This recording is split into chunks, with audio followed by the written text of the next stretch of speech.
So when I say Japan, what pops into your head? Neon skyscrapers? Samurai? Maybe a ton of anime? Yeah, all iconic. But there's one figure that's just as famous, yet completely wrapped in mystery and, let's be honest, a lot of misconceptions. The geisha. So what is a geisha, really?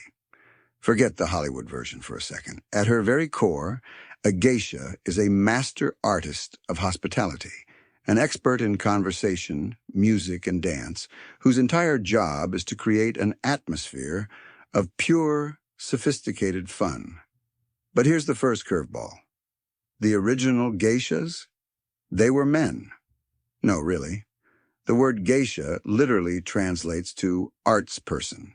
And when the profession first appeared back in the 17th century, the arts people entertaining guests in places like Kyoto and Tokyo were all men. Think of them as the ultimate masters of ceremony at wild parties. They were often kabuki actors, hired to keep the energy up with stories and music. It actually wasn't until 1761 that the first official female geisha, a former courtesan named Kassen, stepped onto the scene. And from that moment on, women didn't just join the profession. They took it over and redefined it completely. Now, this is probably the biggest misconception we need to clear up.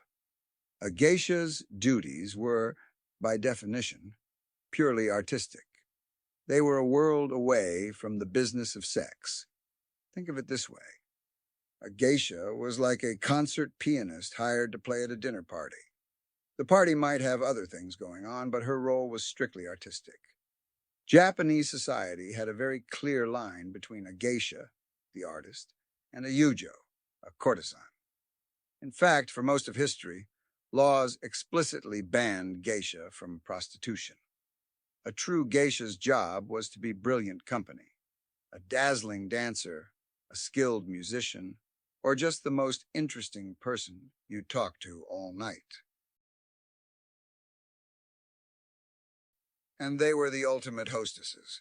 A geisha could lead the room in traditional parlor games, like a rhythmic drinking game called kompira fune fune, or pour sake with a level of grace you wouldn't believe. They were the live soundtrack for the evening, masters of instruments like the three-stringed shamisen or the bamboo shakuhachi flute. And if a guest felt like challenging them to a poetry slam or a calligraphy contest, game on. A geisha was expected to hold her own in any artistic field. So if you were transported back to old Kyoto, how could you tell the difference? It was all about reading the signals.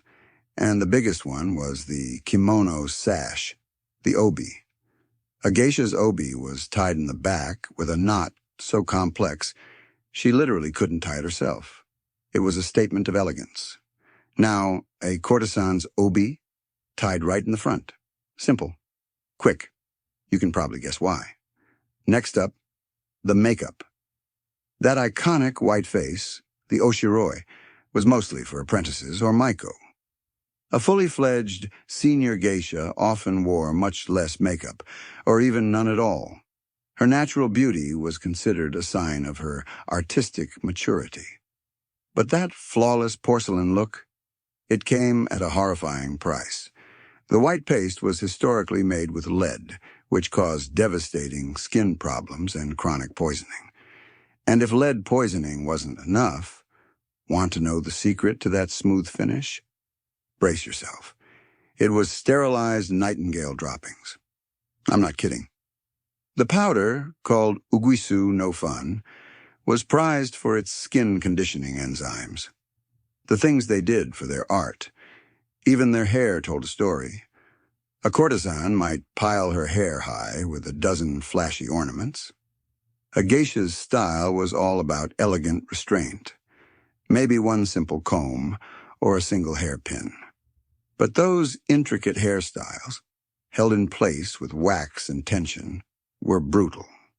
Over time, the constant pulling caused hair to fall out, leaving bald patches. But here's the wild part. They saw it as a badge of honor. Seriously. It was a sign of their dedication and years of training. Eventually, many just switched to wigs. So you didn't just decide to become a geisha. It was a life you were often born into or even sold into if your family was poor. Imagine this. You're a young girl, and your first job isn't learning to dance. It's scrubbing floors and serving the senior geisha in the house, or okiya. If you showed promise, you'd be paired with an older sister, Oni-san, a senior geisha who would mentor you for life. This older sister wasn't just a mentor, she was an investor. She'd stake her own reputation and money on you, covering the insane costs of your training, a debt you'd have to pay back with your future earnings. The training itself was a marathon.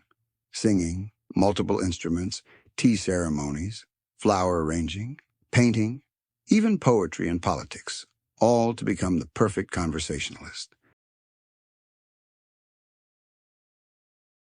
And to truly make it in this world, a geisha needed a patron, a danna.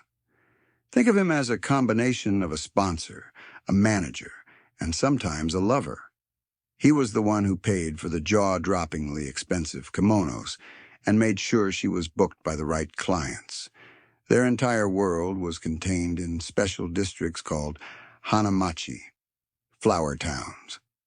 That's where they lived, trained, and worked. But of all the traditions, there's one that is, well, it's pretty hard to wrap your head around today. It's called ohaguro, the practice of blackening your teeth. And the recipe for this dye? It's the stuff of nightmares. You'd take an acidic, iron-based liquid, basically rusty iron steeped in tea or vinegar, mix it with tannins and just let it steep.